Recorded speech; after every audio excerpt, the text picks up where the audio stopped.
안녕하세요. 대한중앙부동산연구소 김 소장입니다. 안녕하세요. 대한중앙 대표 조기현 변호사입니다. 오늘 제가 또 대표 변호사님을 찾아온 이유는 네.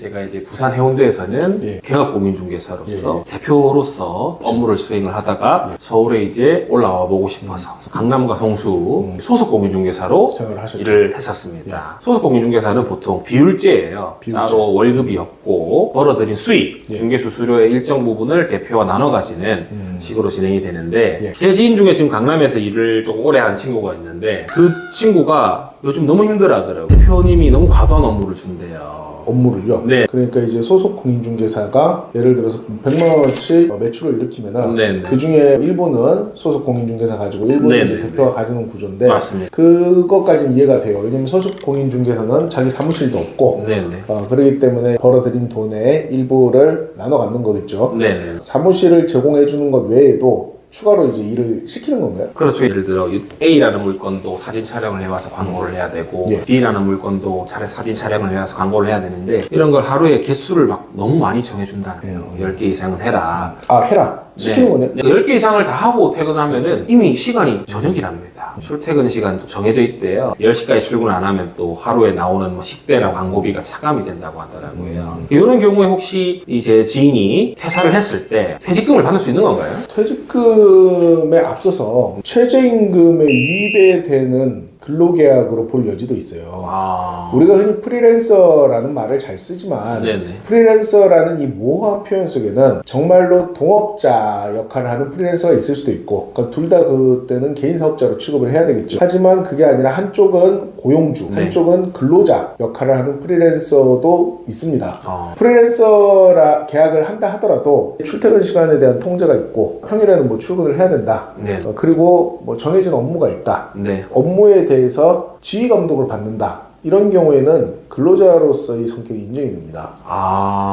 그럼 이 경우에 친구인 소속 공인중개사님은 그 대표님을 위해서 일하는 근로자로 볼 여지도 있는 거예요. 당연히 퇴직금은 받을 수 있는 거고 퇴직금 이전에 사실상 근로자 역할을 수행을 하고 있는데 최저임금도 안 지키고 네. 근로계약서도 안 썼으니까 네. 여기서부터 위법으로 볼 여지도 있다는 거죠. 제일 핵심은 뭐냐? 출퇴근의 통제를 받는지 여부는 매우 중요합니다. 그리고 엄밀하게 말해서 출퇴근이 정해져 있지 않다 하더라도 예를 들어서 너 나와서 하루 4시간은 일해야 돼 라는 식으로 뭐 주 5일은 나와야 된다든지 이것만 해도 근로자로 볼 여지가 꽤 있어요. 그리고 업무에 관한 구체적인 지휘 감독. 너 뭐 어디 가서 사진 찍어. 그리고 이 사진 어디 올려. 이건 업무상 지휘 감독이죠. 그럼 또 근로자로 볼 여지가 커지는 거예요. 다른 케이스입니다. 예. 또 B라는 공인중개사가 있는데 자기가 1년 동안 일을 한 걸 따져보니까 방금 상황처럼 엄청 과도한 업무를 지시를 받고 근로자로서도 볼 여지가 있는 상황인데 수수료를 자기가 챙긴 게 보니까 달에 700, 800씩 가져간 거예요.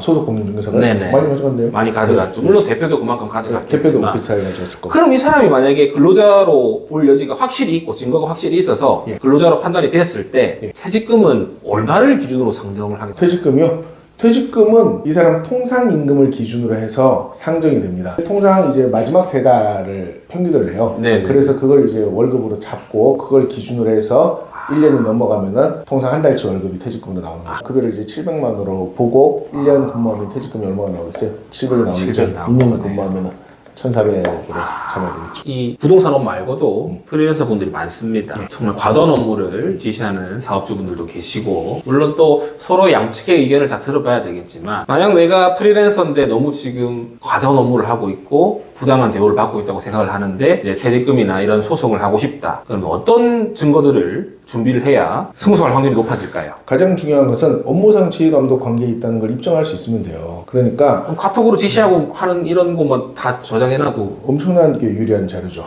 그리고 이제 출퇴근 시간 통제라든지 예를 들어서 뭐 너 오늘 늦었더라 뭐 이런 거 급여의 기본급이 보통 정해져 있으면은 좀 근로자로 볼 여지가 조금 더 커집니다. 그럼 기본급 플러스 인센티브 같은 그렇죠. 경우에는 근데 기본급이 아예 없고 수익을 분배하는 구조다 하면은 아무래도 동업자로 볼 여지가 큰데 그것도 좀 케이스 바이 케이스죠. 뭐 근무 태도에 관한 통제, 복장에 관한 통제 한쪽은 이제 고용주고 통제를 받는 쪽은 근로자라고 볼 여지가 아무래도 커지겠죠.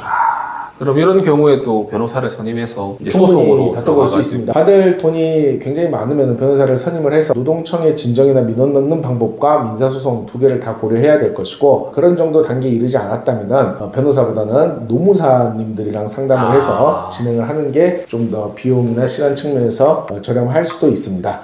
노무사님들이랑 노동전문 변호사님들은 업역이 겹치는 부분도 있지만 확실히 분쟁이 일어나기 시작하면은 변호사의 조력을 받는 게 더 낫겠죠. 그러면은 내가 만약에 근로자로 인정받았을 때 퇴직금을 어느 정도 계산을 해보고 변호사를 써도 되는지 안 되는지를 한번 또 생각을 해봐야 되겠네요. 그렇죠. 처음부터 꼭 변호사를 선임하는 것만 방법은 아니고, 변호사를 통해서 뭐 내용 증명을 보낸다든지 고용주로서의 책임을 이행하지 않고 있기 때문에 경우에 따라 형사처벌도 받을 수 있다라는 경고문 형식의 내용 증명을 보내버리면은 일거에 해결되는 경우도 꽤 있습니다.